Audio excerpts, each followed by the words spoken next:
कल तक यह खबर चल रही थी कि रशिया पीछे हट गया है, हथियार नहीं ले रहा है ईरान से। सभी खुश थे, यूरोप खुश था, लेकिन एकदम से हालात पलट गए, जज्बात पलट गए, एकदम इन्होंने यूं मौसम पलट दिया। आप कहेंगे भाई किसने मौसम पलट दिया, सब बताएंगे। पहले तो चैनल को सब्सक्राइब कर लीजिए ताकि आपको वॉर अपडेट इसी तरह से मिलता रहे।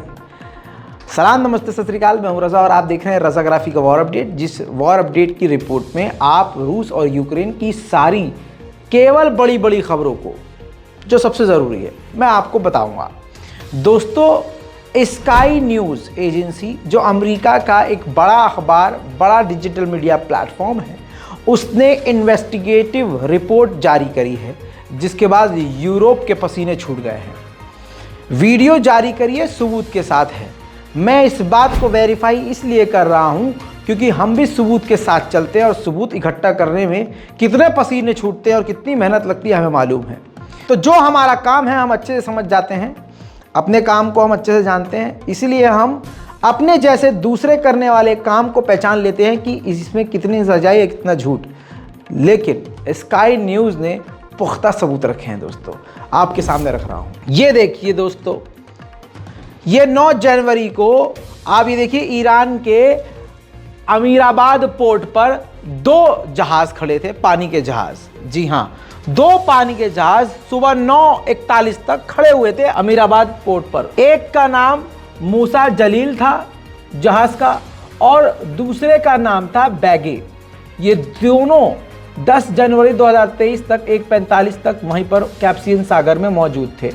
इसके बाद दोस्तों ये आगे बढ़ते हुए पहुंचते हैं अस्तराखान पोर्ट रशिया पर। 2 फरवरी को ये वहां पहुंच जाते हैं और वो दोनों पानी के जहाज रूस के अस्तराखान पोर्ट पर पहुंचते हैं। अब उसका भी सबूत रख रहा हूं, ये देखिए, टाइम्स ऑफ इजराइल ने खबर दी है कि ईरान के 2 बड़े शिपमेंट हथियारों के साथ पहुंचे हैं। 100 मिलियन गोलियां जिसके अंदर मौजूद हैं और दूसरे जहाज में 3 लाख बम भेजे गए हैं।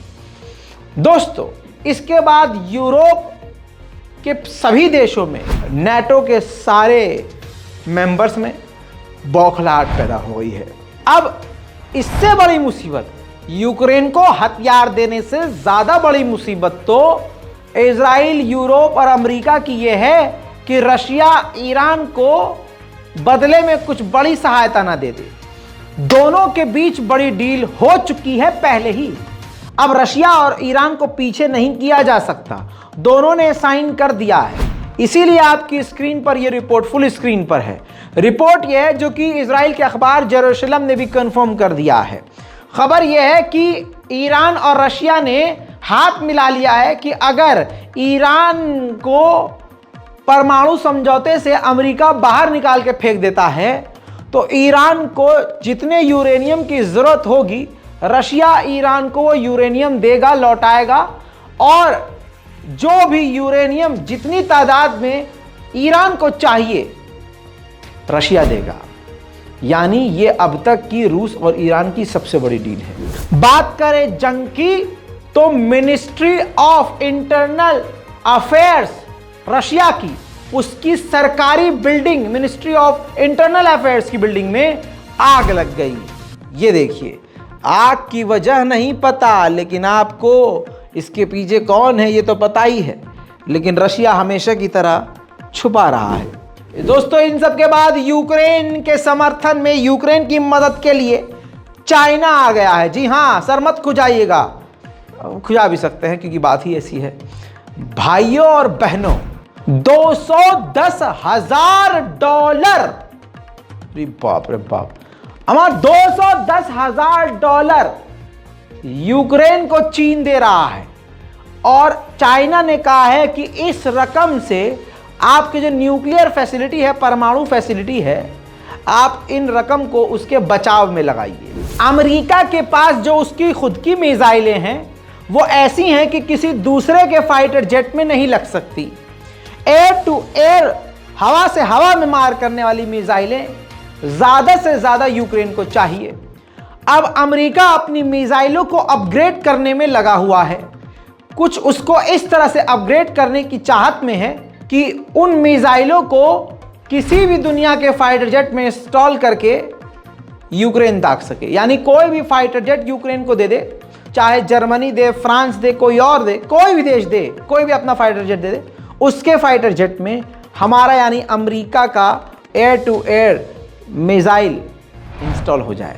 उधर यूक्रेन के ज़ैपोरिज़िया, ये देखिए यूक्रेन के ज़ैपोरिज़िया के इलाके में इस बड़ी बिल्डिंग के ऊपर रशिया का रडार लगा हुआ था, रडार सिस्टम लगा हुआ था।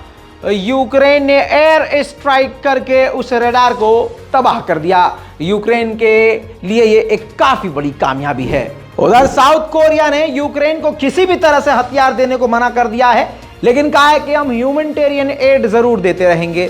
साथ में साउथ कोरिया के हथियार पोलैंड के पास हैं, तो साउथ कोरिया ने पोलैंड को परमिशन दे दी है कि आप हमसे खरीदे हुए हथियार जो आपने पहले खरीदे थे वो यूक्रेन को दे सकते हैं।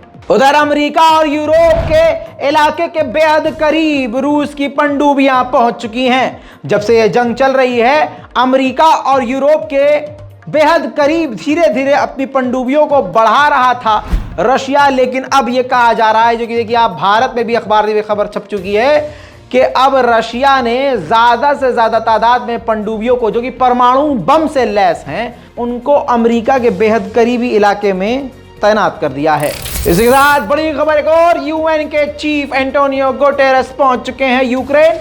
यूक्रेन ने जमकर उनका स्वागत किया। ज़ेलेंस्की खुद दोनों बाहें फैलाकर उनके स्वागत के लिए सड़क पर खड़े हुए थे। कहा जा रहा है कि दोनों ने, यूएन और यूक्रेन ने बात करी है, जो एक्सटेंशन दिया है रशिया ने यूक्रेन को कि आप एक अवधि तक, एक लिमिटेड समय तक यूक्रेन से अनाज एक्सपोर्ट कर सकते हैं, निकाल सकते हैं।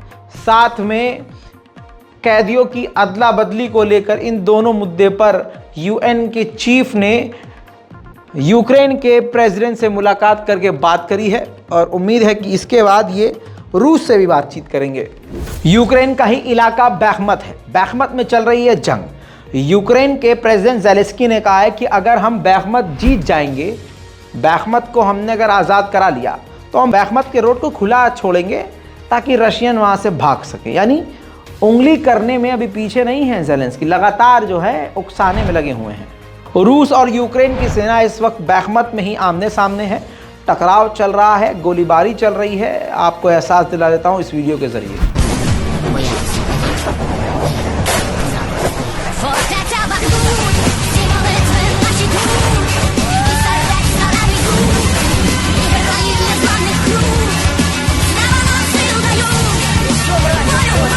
तो ये झड़प जो है बैखमत में चल रही है और बैखमत को लेकर आपको बता दूं, नेटो के चीफ ने एक डराने वाला बयान दिया है। यूक्रेन के लिए डराने वाला है।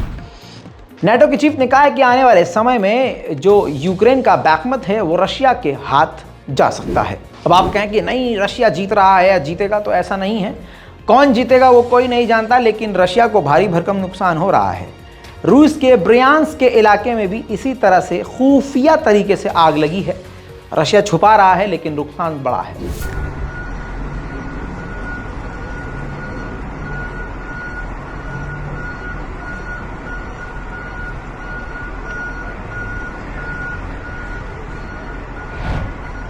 दोस्तों अब एक खतरनाक खबर दिखाता हूं आपको। रिपोर्ट दिखा देता हूं पहले। ये देखिए रिपोर्ट। एक यूक्रेन के सैनिक को जमीनी स्तर पर रूस के सैनिकों ने घेर लिया।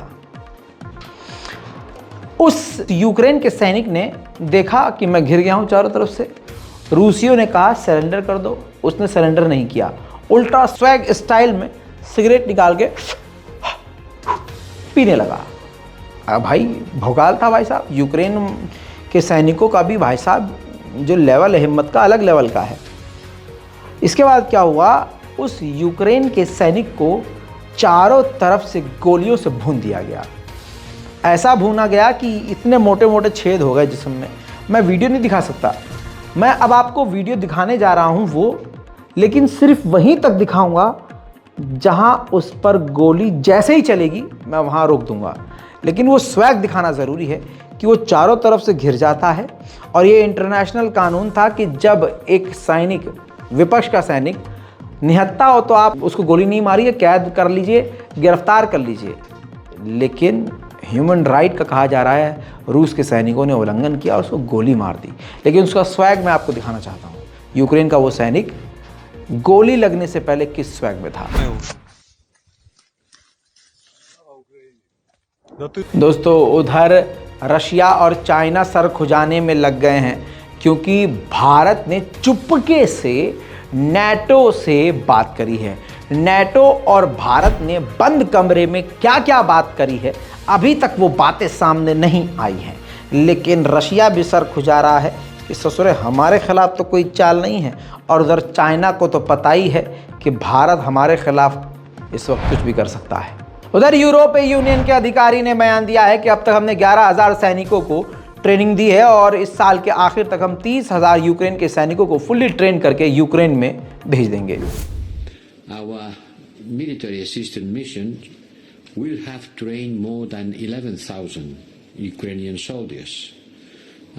By the end of the year, trained 30,000 soldiers.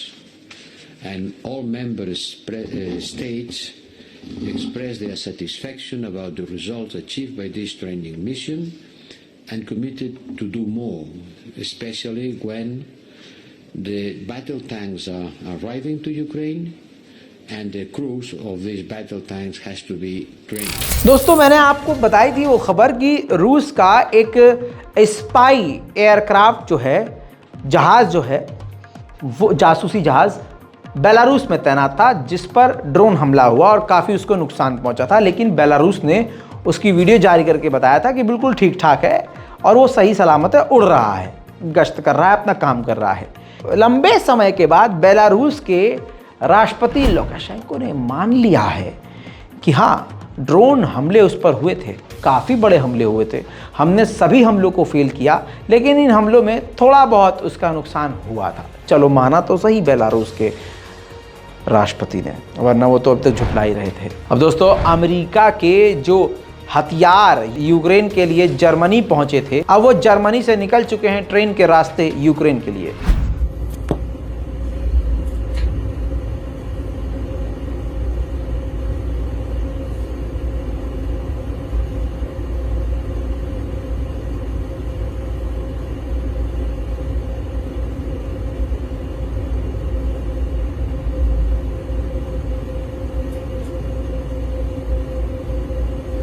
रूस के खिलाफ बहुत बड़ा एक ग्रुप है, वो काम कर रहा है 24 घंटे। अब आप समझिए किस किस टेक्निक का इस्तेमाल किया जा रहा है।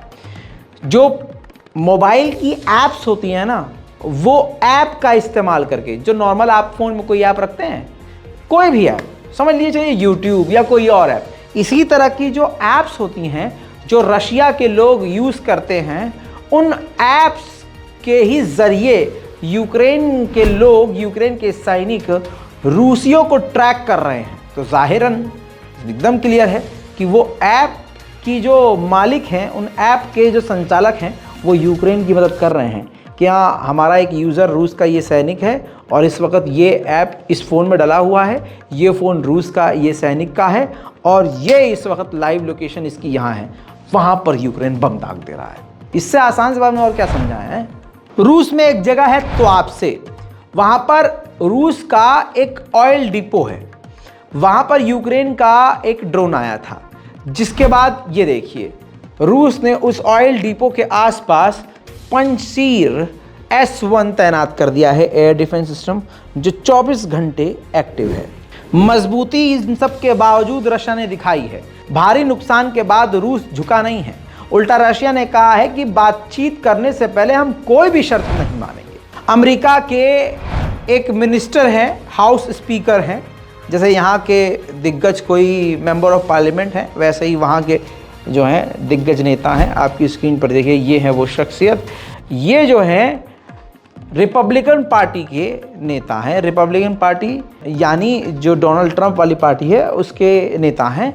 इन्होंने बिल्कुल खुल्लम खुल्ला स्पीच में अपने ज़ेलेंस्की के खिलाफ बयान दिया, जैसे कि ज़ेलेंस्की इस जंग को बढ़ा रहे हैं, उकसा रहे हैं, जंग को खींच रहे हैं, देशों को गरीब कर रहे हैं, इनकी वजह से जंग बढ़ती जा रही है, इस तरह की बातें कही हैं। इसके बाद ज़ेलेंस्की इस पर भड़क गए थे और ज़ेलेंस्की ने इनका नाम ले कहा कि अगर आपको आप सही लगते हैं और आपको लग रहा है कि यूक्रेन में नुकसान नहीं हो रहा है और यूक्रेन में सब कुछ सही है, तो आप आइए और देखिए। यानी लाइव इन्विटेशन इनको दे दिया गया था। इसके बाद इन्होंने उनके इन्विटेशन को तुरंत रिजेक्ट कर दिया और कह दिया कि मुझे यूक्रेन आने का कोई शौक नहीं है। ज़ेलेंस्की फुल टुश साम दाम दंड भेद का इस्तेमाल कर रहे हैं और अपनी बीवी का भी इस्तेमाल कर रहे हैं। यूएई अपनी बीवी को भेज दिया है, जी हाँ, मदद के लिए, पैसे के लिए, भीख मांगने के लिए बीवी का इस्तेमाल भी अब यूक्रेन ने शुरू कर दिया है। डोनेट्स्क के इलाके पर रूस का कब्जा है। यूक्रेन ने उसी एक इलाके पर अमेरिका की घातक मिसाइल हिमराज 10 मिसाइल हिमराज दाग दी एक ही जगह पर, जिसके बाद रूस का बड़ा नुकसान हुआ।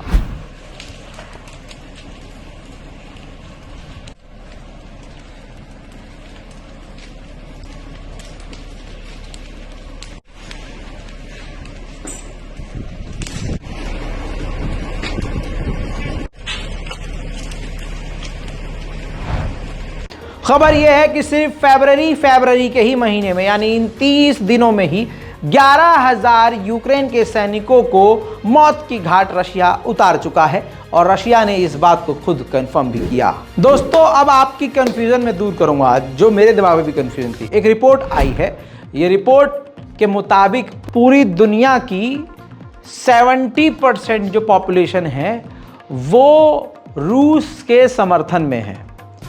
सिर्फ और सिर्फ वेस्ट के देशों को छोड़कर बाकी जो बची हुई दुनिया है उनमें से 70% जो आबादी है वो रूस के साथ है। अब इसी रिपोर्ट में पूरी दुनिया की जीडीपी के मुताबिक 60.1% लोग यूक्रेन के साथ हैं। जी हाँ, अगर जीडीपी के मुताबिक आप देखेंगे तो इतना ज़्यादा समर्थन यूक्रेन को नहीं मिल रहा है, लेकिन अगर पॉपुलेशन के हिसाब से आप काउंट करेंगे तो दुनिया की 70% आबादी रूस के साथ है। यूक्रेन के सैनिक के बेहद करीब एक बम आकर गिरा। यूक्रेन के सैनिक ने इस वीडियो को शेयर किया।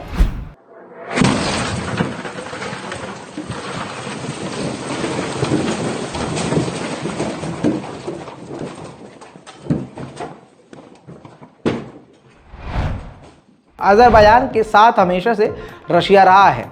आर्मीनिया के मुद्दे पर अज़रबैजान ने आंख रशिया को दिखाई है। बुरे वक्त में भाई साहब ऊंट पर बैठे हुए को भी कुत्ता काट लेता है।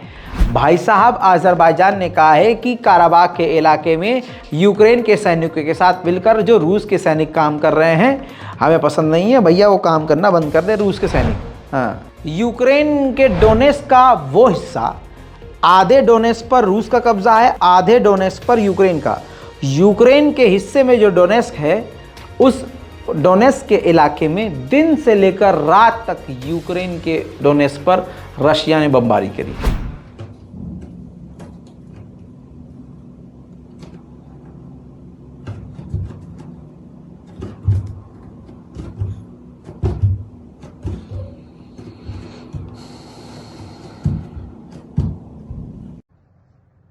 Знову ракетою вдарили. Кацапи. Майже в те саме місце. रूस और यूक्रेन के सभी ताज़ा अपडेट आपके सामने रख चुका हूं। चैनल को जल्दी से सब्सक्राइब कर लीजिए ताकि आपको गोदी मीडिया पर निर्भर न रहना पड़े और आपको तमाम वो खबरें मिलती रहें जो आपके लिए बेहद ज़रूरी हैं और ऐसे मिलती रहें कि दिमाग पर जोर डालना ना पड़े। बच्चा हो, नौजवान हो, बुज़ुर्ग हो, कोई भी हो और आप कहीं से भी हो, सिंपल भाषा में हमारी खबरों को समझ सकें। जय हिंद।